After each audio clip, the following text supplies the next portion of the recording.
Okay, we're going to get started. Good morning and welcome to South Arts Informational Webinar for the Performing and Literary Arts Touring Grant Programs for Presenters. Please know that this webinar is being recorded and we will make it available on our website for those that missed today's session.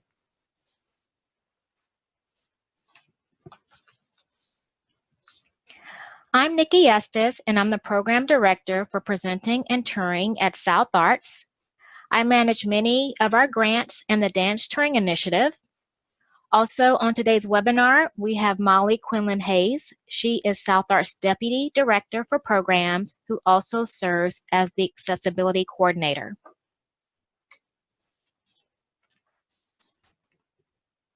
This morning, we will provide a general overview of South Arts and our grants program, but will focus on the Performing and Literary Arts grants. We will review recent changes and we'll spend time discussing accessibility, helping you learn more about South Arts expectations and readiness plans, helping you understand what is needed and how your response will be evaluated.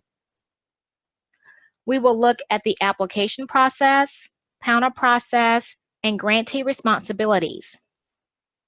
Also, there will be time to answer your questions. If you have a question, please use the Q&A box at the bottom to type your question, and we will be sure to answer it at the end of our presentation.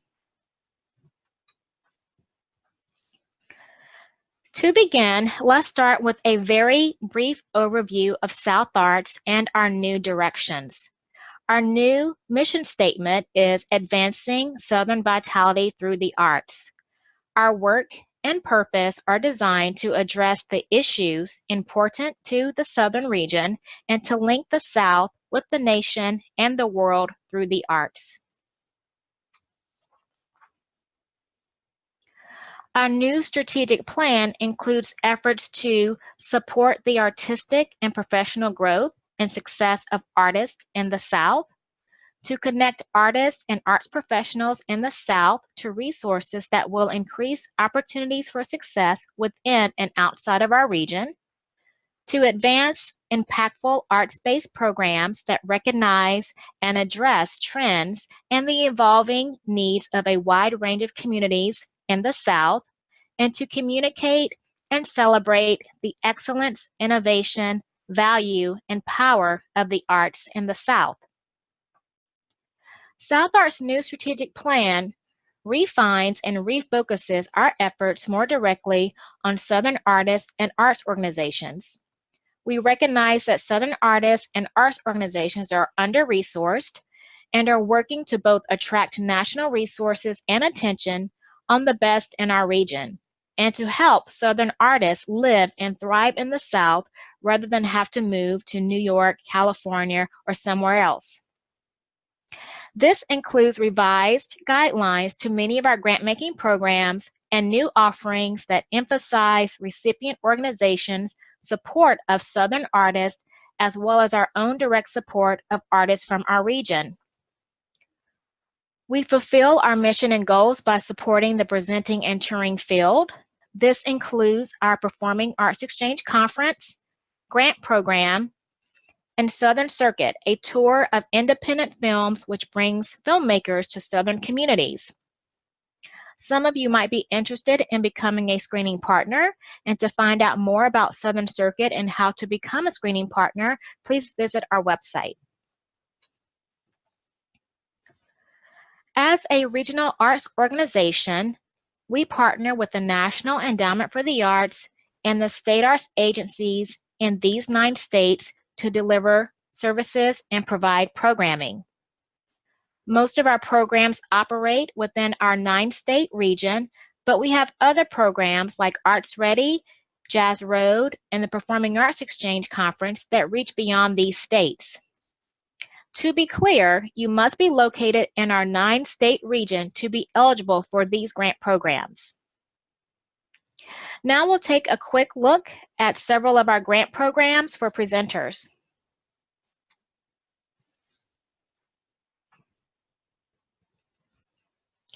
South Arts awards over $600,000 in grant funds each year for these current programs.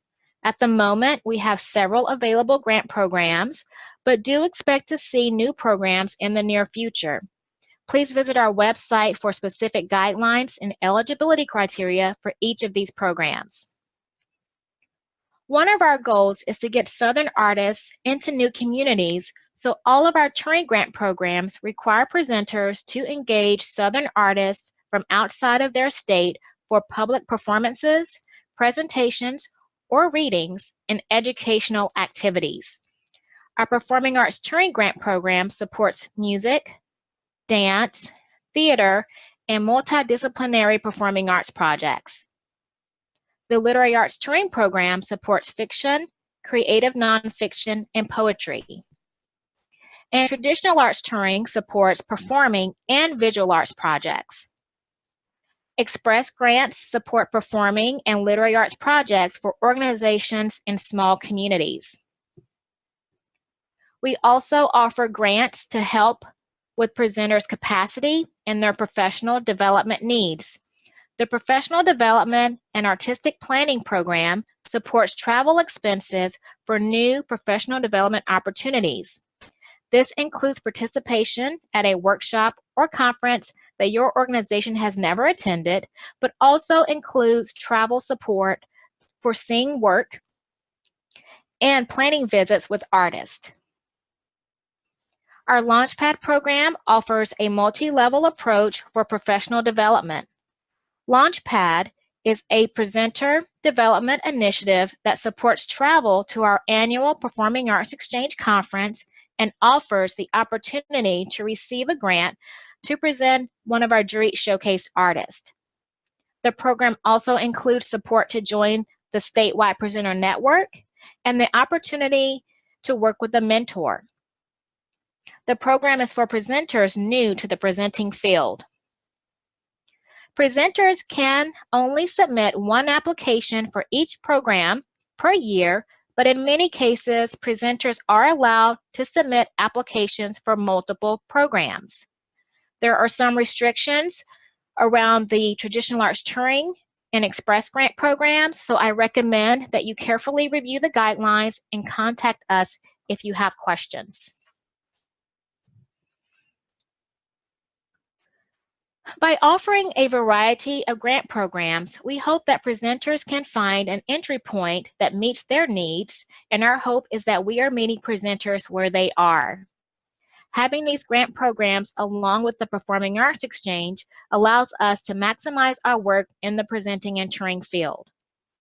We work with new presenters and organizations that have a long history as a presenter and grantee. Our contact with grantees ranges from a quick and hands-off approach for some of our programs like professional development and touring grants to very involved and long-term like Launchpad and the Dance Touring Initiative, which are multi-year programs that are more impactful and strategic. Let's move on to take a closer look at the Performing Arts and Literary Arts Touring Grant programs. Our Performing Arts Touring Program connects performing artists to constituents in Southern communities. This program supports engagements by guest artists in theater, music, opera, musical theater, and dance. Engagements must include a public performance and an educational component provided by the guest artist. Applicants are allowed to request 50% of the artist fee up to $7,500 for dance projects, and up to $5,000 for all other performing arts projects. Our grant funds solely support the artist fee rather than other project expenses. This grant only supports one artist or one company, and the application deadline is Monday, March 4th. Applicants will be notified of funding decisions in late May. The Literary Arts Touring Program supports engagements by guest writers of fiction, creative nonfiction, and poetry. Like our Performing Arts Touring Program, these touring funds support the writer's fee for providing a publicly accessible reading and educational activities. One unique aspect of this program is that applicants are allowed to submit an application for multiple writer engagements up to the maximum request of $2,500. Applications are due Wednesday, May 1st, and funding notifications are emailed in mid-June.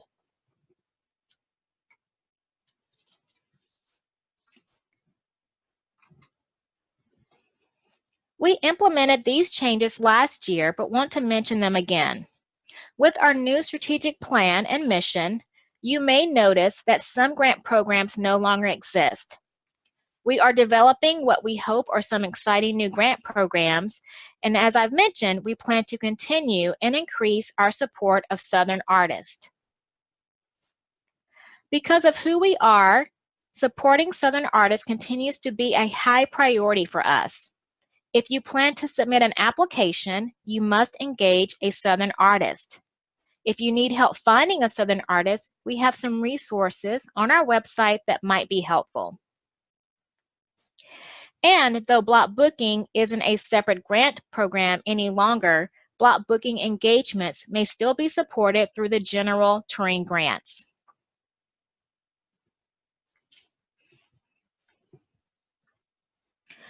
We have several new changes this year. We are now allowing in-state touring for artists that reside 400 miles away from the presenter. We recognize that some states like Florida have special circumstances, but we are mandated to only allow in-state touring for extreme distances. So this new rule may be applicable to only a handful of presenters. Our new Express Grant program helps South Arts support organizations in small communities that might not be able to apply in March or May. So this program offers more flexibility for programming schedules. If your organization is located in a community with a population of 50,000 or less, then this program might be a good fit for you. With our new plan, we also have a new reach and are hoping to broaden our work with the media, especially film, and visual arts presenters. And soon we will launch new programs for both presenters and artists, so stay tuned and visit our website often. Let's take a look at who and what we fund for performing arts touring and literary arts touring grants. We only support nonprofit or governmental organizations in our region. Required project activities include readings, concerts, and performances that are open to the general public and educational activities provided by the guest artist. Guest artists must reside in our region but outside of the applicant state. Our funds only support accessible programming and artist fees.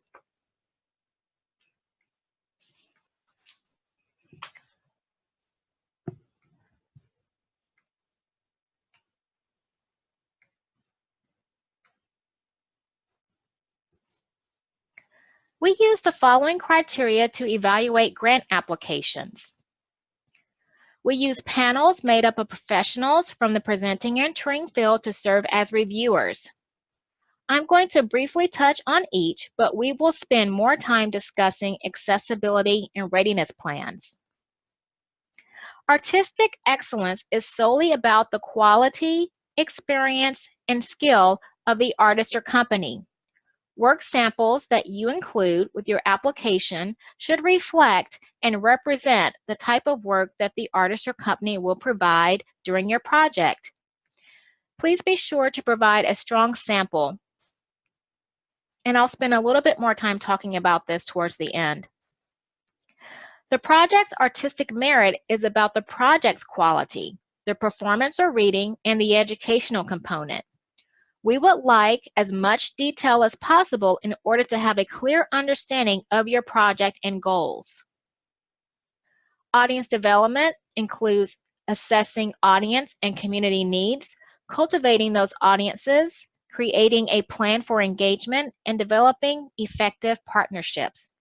We want to see your strategies for audience development and how your community is involved in planning and implementation. You should also provide details about your project partners. For accessibility, we want to see if there is an understanding of the diverse needs of individuals with disabilities, whether your organization is proactive, and if there is evidence of outreach strategies.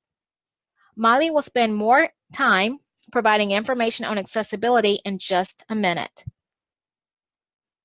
Organizational capacity looks at your presenting history and how you plan to evaluate your project.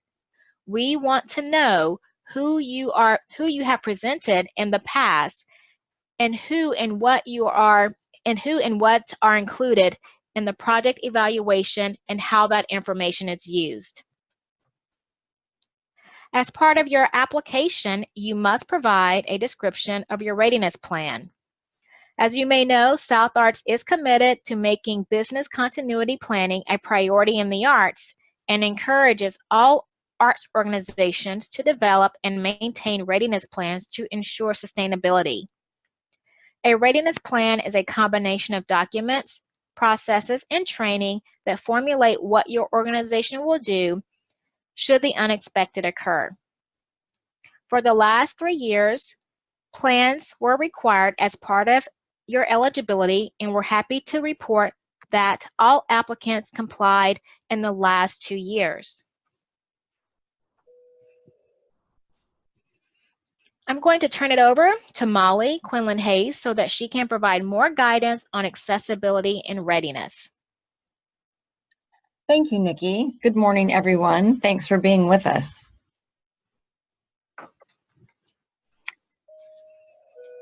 Here are some basics about accessibility. We, as Nikki stated, this is a core part of our review criteria.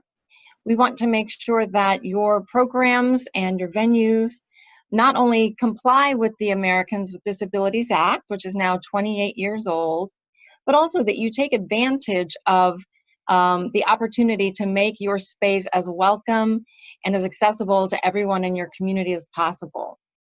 So we ask you to consider people with physical disabilities, mobility impairments, and older adults, which are exponentially increasing as a market. Your audiences are certainly aging, and I'm sure you want to be able to make sure that they are able to get into your space, as well as artists are able to get onto your stage.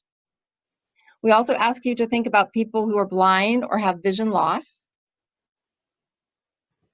Go ahead. People who are deaf or hard of hearing, and there are both assistive listening devices for those who have lost some of their hearing over time, as well as ASL interpretation for those for whom that is their primary language. And more we are seeing arts organizations respond and be welcoming to people with cognitive or sensory processing disabilities, people on the autism spectrum, people with PTSD or traumatic brain injury. And there are many ways to address your programs and your services to be open to people with any of these disabilities. There are a growing number of resources, and many of these are free to use, so I really recommend that you take advantage of them. The Cultural Administrator's Handbook, Designed for Accessibility, is available as a free download on the NEA's website. There also you will find the Section 504 Self-Evaluation Workbook. Section 504 was a regulation put in place prior to the ADA that just dealt with state and federal government, but it's a wonderful checklist to look at your own spaces, both your administrative side and your programmatic side, easily identify places where your assessment might not be as strong, and you can point out things that you should think about addressing in the future. Also, the ADA Technical Assistance Centers are an incredibly valuable and under-accessed resource. You can sign up to get their regular newsletters, and they do free webinars on a weekly basis on a variety of issues, most of which are relevant to the nonprofit community. You can also contact them at any time with specific questions that you may have. And finally, the Kennedy Center has put together for the last 20 or so years a conference which has been growing. It's now in the hundreds of people, and the content is just amazing. The Leadership Conference in Arts and Disability, or LEAD, that is held annually in August. And I would highly recommend that you or perhaps some of your front of house staff or community engagement staff think about attending this conference. You will walk away with amazing ideas and resources, as well as a great network. Okay, we can go on. I'll now talk a little bit about readiness. Many of you I know have been familiar with South Art's work in this area, but just to recap, why is it important to be ready? To protect your assets, to maintain your cash flow, to demonstrate sustainability and keep serving the community. This is a conversation that now is really on the radar of funders nationally. And by demonstrating that you are looking out for the investment that your funders and stakeholders make in you, it really can make a difference to a funder in terms of looking at the strength of your organization. What is readiness? As Nikki stated, we consider a readiness plan to be not just a piece of paper, but a set of documents and processes and policies that'll guide your organization both in preparing for and recovering from a business interruption, whether that is large or small.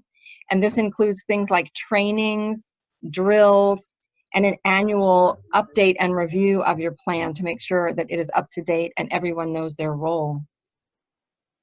How to go about considering readiness? We suggest you use an all hazards planning approach, which as a simple analogy is that if your sets and costumes are stored in the basement and they sustain water damage, whether that's from a hurricane or from a broken pipe, that really doesn't matter. You have lost your sets and costumes. So we recommend you think about protecting your assets regardless of what might interrupt your access to them. Do a little bit at a time. One step every week or one step every month means that soon you'll be in better shape than you are now. And you don't need to start from scratch. Even if you don't have a fully fledged readiness plan at this time, you very likely have a number of the foundational pieces for that, including safety drills, including communications plans. So best to consolidate what you already have in place and then build it out from there. We can go on. The ways that we review your readiness plan descriptions that you will submit with your application are in these three areas. Content, so it's tailored to your organization. If you are a small, one weekend a year volunteer run festival, your content is going to be a lot different than if you are a multi-space performing arts campus. So content in terms of who's involved, what programmatic activities you have going on and how to address those really need to be tailored to your organization. We look for it to be comprehensive.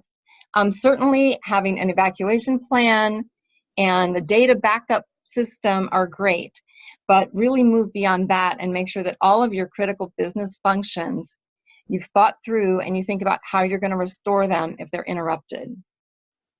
And finally, it should be up to date. We recommend at least an annual review. People change, programs change, IT changes, and it's actually dangerous to have an out-of-date plan and rely on it, and then it won't support you when you need to activate it. So we really recommend you do a review and you tell us in your submission when it was last updated. And again, the plans should be the right scale for your organization. We have had very brief plans, plan descriptions come in for smaller and simpler organizations, and they're just right. Better for it to be workable. If it's a 2-inch thick plan, it's unlikely that anyone is really going to use it. So again, another way to think about identifying your critical functions that your plan should address. Really just ask yourself and your team the question, what will you do if your access to any of these functions is cut off? Again, you could lose key personnel through illness or through termination. You might lose access to your facility. It could be storm damage. You could have a disagreement with the landlord. I've spoken with artists who were suddenly locked out of their rental studio space because of mold, and it's simply not healthy to be in there, and so they aren't able to have access to their space. And again, ticketing and messaging, your server could be hacked, your ticketing software could go down. So just again, think about what is going to be your backup plan, your plan B, and how's it going to get implemented. Another key question is who makes the decisions? And this is particularly true in what we see coming in from presenters who are on a college or university campus or are under kind of a municipal master plan. Don't assume anything. You need to recognize that you are unique to them. They are not likely to be considering the particulars of your situation in terms of the fact that you are bringing non-students onto campus, probably not during class hours. You have equipment and assets that are very unique on the campus. Really take the time to talk with your organization's safety or emergency management office. Make sure that your plan meshes with theirs and theirs with yours, so that in the event of a crisis, whether it's something you see coming and you can do some mitigation, or in the immediacy of the situation, there need to be clear lines of authority and communication. Who is going to decide if an event gets canceled or not? What system is going to be used to communicate that to the public and to your patrons? If there is a violent situation, who is responsible for making decisions about how to handle it? That is not something you want to be deciding in the moment. There are a growing number of resources. Some of you are familiar with artsready.org.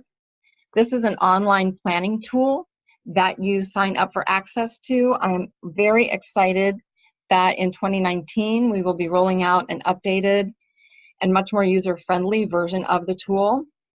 The current one is still available and includes what we hear is an excellent risk assessment. So that is a good place to start if you don't have a plan, is to go through that risk assessment and find out where your vulnerabilities are. We also are a partner on a new national program, the Performing Arts Readiness Project. Sign up, please, at performingartsreadiness.org for their email.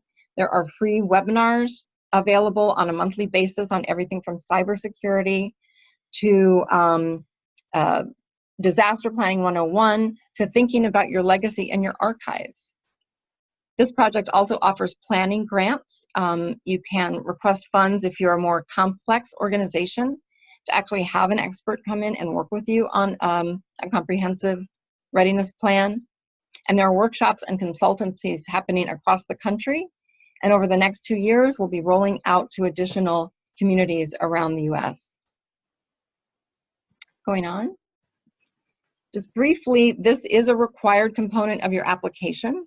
We ask for a description of up to 2 pages, again, addressing the content, what's in your plan and your policies, its comprehensiveness, does it address all of your critical functions, and is it up to date? Do not rush your planning process. Start where you are and make it a solid plan. Your description is worth up to 5 points. Better to submit what you have, and even if it's not fully fleshed out, you will get credit for that and you will get some score. You can develop your plans using any resource, outside training, the Performing Arts Readiness Project, the Arts Ready tool, or any other resources that you can access. We're happy to review a draft of your description as long as it's submitted to me at least 4 weeks prior to the grant deadline, and we'll be happy to give you constructive feedback. Thank you, Molly. I will add one more thing, which is please do not send us your entire plan. It is likely that it will have sensitive information in it, and we recommend you keep that close to your vest. What we're looking for is a description. Thanks, Nikki. Thank you. So we'll begin to wrap up by explaining the submission and review process. Your entire application is submitted online, so there's nothing to mail in. You are required to upload documents with your application narrative. This includes the executed contract or letter of agreement between you and the artist. This document should include the services that will be provided, such as the public reading or public performance and the educational component, the dates of those activities, the fee, and signatures by both parties. You'll also need to provide a work sample, an audio or video sample from the artist. I would really encourage you to work with the artist or agent to select a strong work sample, because again, this represents a pretty large percentage of your evaluation. Also, you'll need to include artist support materials. This can include a bio for the artist or the company history. And as we've mentioned, a readiness plan description is also required.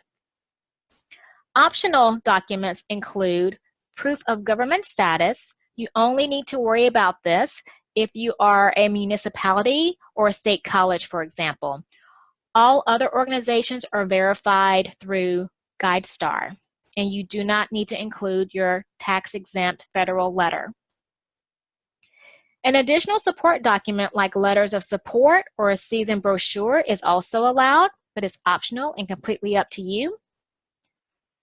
However, if you are a literary arts applicant applying for multiple writers, there is an additional form that you must complete and upload, and that's available on our website. Please be sure to allow enough time to collect and review the required documents by the application deadline. When you submit your application, the staff reviews it for completeness, then the panel reviews it for funding consideration. And depending on the program, this process can take anywhere from 4 to 12 weeks. South Arts makes award recommendations based on the panel review.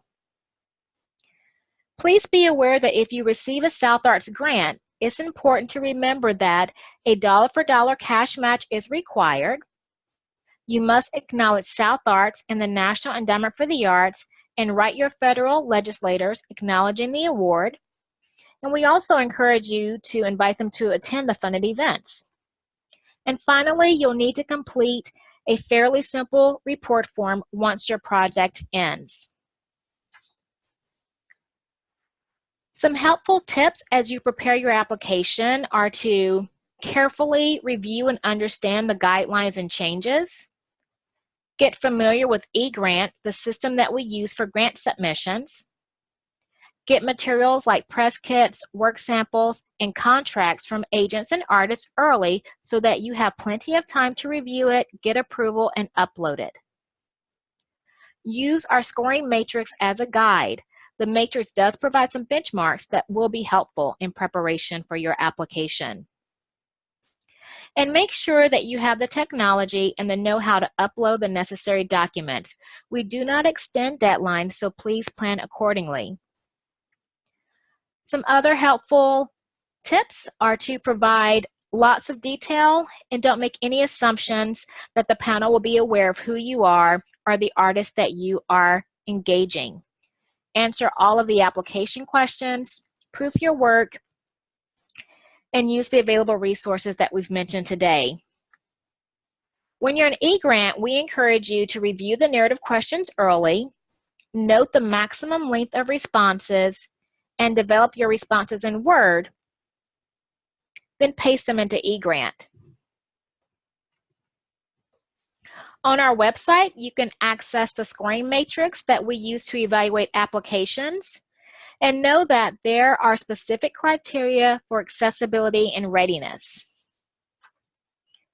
I'd like to share comments from previous panels that I believe will be helpful as you prepare your application and develop your project. When designing your project, think about these comments that were made. Applicants tended to be boxed into a certain pattern of outreach. Perhaps encouraging creative outreach would be helpful. Everyone knows the formula for a residency. I understand that time and staff are limited, but thoughtful elements of real challenging engagement would be exciting for their communities and building bridges to potential audiences, participants, and supporters. So ask yourself, what makes your residency or project relevant and unique?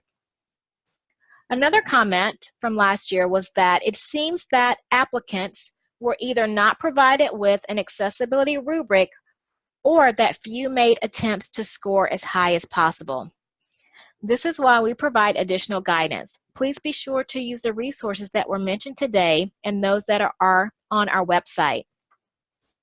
And a final comment is that there was no inclusion of outcomes in the evaluation or a list of tools used to evaluate the project. So the takeaway here is that it doesn't have to be too robust, but I would recommend that you state a few goals and outcomes beyond quantitative participation. You can access the guidelines, instructions, e-grant system, and all of the resources previously mentioned by visiting our website and selecting the Grants Program tab. Finally, you can get detailed assistance by contacting us. Contact me for questions about grants, and contact Molly for accessibility or readiness questions. So let's take a look at the questions that you have at the moment. Again, if you have a question, please type it in the Q&A box at the bottom.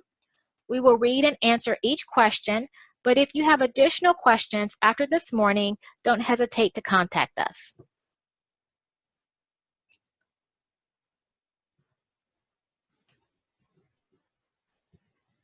Ethan, if you'll unmute yourself and read the questions. Hi, Nikki. It looks like a number of these have been answered already. Do you want me to ask them out loud? Sure, go ahead. All right. Will this webinar be made available on the website as well?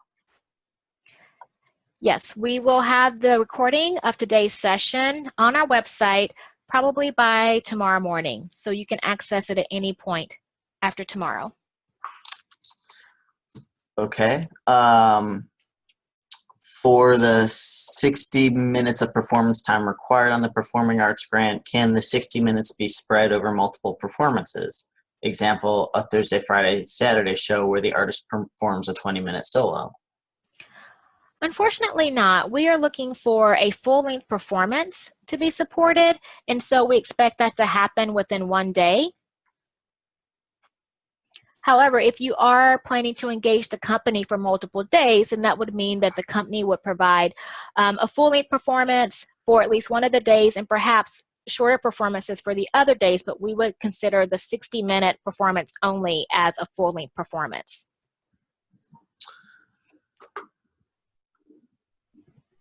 Did you say that a presenter must always request an artist that is from out of their actual state? Yes, so if you're applying to the Performing Arts Touring Grant or Literary Arts Touring Grant, you must engage an artist from our region, but outside of your state. We have implemented a new rule that that tries to address states that are very long or wide, and so the only exception to this rule is that if there is an artist within your state that is at least 400 miles away, we will allow you to engage an artist from your state. But generally, and most likely, you will have to engage a Southern artist from outside of your state. Are the grant applicants artists looking for places to be seen or organizations looking for artists to present at their venues? Repeat that question. Are the grant applicants artists looking for places to be seen or organizations looking for artists to present at their venues? The latter. So the applicant must be a presenting organization who plans to engage a Southern artist in their community. So the organization is requesting support for engaging the artist. And Okay. at the point of submission, the organization should have some type of commitment from the artist, because again, you have to include with your application a contract or letter of agreement with the artist saying that they will provide the services that you've outlined in the application narrative. And you also have to provide support material for that specific artist with your application. So there must be an agreement between you and the artist already, and not simply a sense of the type of artist that you will present if you receive funding. Great. Does the deciding panel differentiate or give preference to entertainment projects compared to educational projects? Well, they look at both. So it really depends on the design of your project, but they will consider both the public performance component or public reading as well as the education component, and how that works together with your goals, the artist that you are presenting, the community needs. So it's, they're looked at separately, but in the end as a whole based on the entire project. Okay. How long does a workshop or masterclass have to be to meet the requirements? We don't have a stated duration or length for the education component. What we're mostly looking for is that it is a meaningful and impactful exchange between the artist and the participants. So we would question I think there will be concerns around any activity that is less than 30 minutes, although we don't provide any guidelines around that. I think the panel in both South Arts are aware of what a good educational component or activity would look like. And so if it's an activity that is less than that, the applicant should probably provide lots of detail about how you're going to accomplish the goals, what the purpose is, and why and how it could be accomplished in perhaps a shorter time frame. Great. And is there a time limit for the artist video?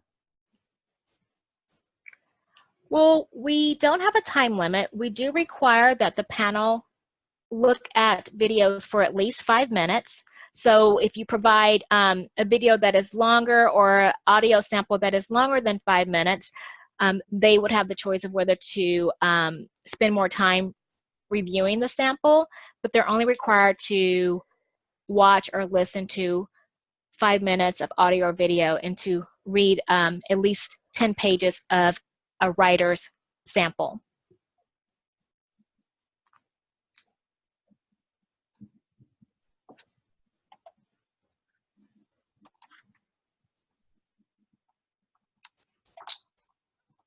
What is the purpose of the readiness aspect of the application? To show that there is a plan in place in case the a plan in place in case the applied for event must be canceled? Molly, do you want to unmute and answer that question? Sure. We actually hope that it would be more universal to your organization, so that not only would something that you may have received a South Arts grant for be able to be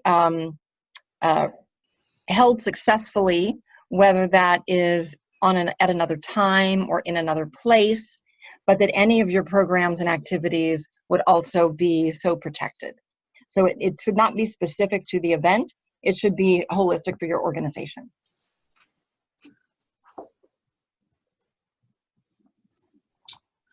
Would a live music performance taken from YouTube be acceptable for a musician? Yes. I would just say as long as that YouTube video is clear and the quality is good.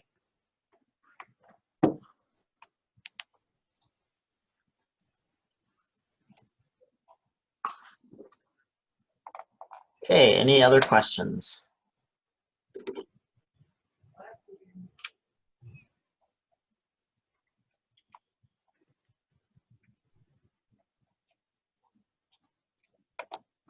Nikki, I think that's, oh, we do have one other one.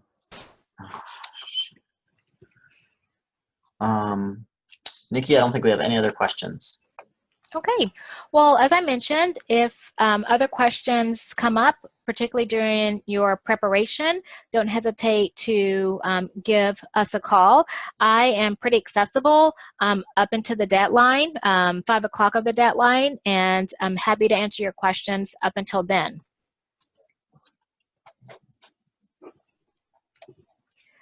So thank you all for joining us this morning. We hope that the information shared was helpful.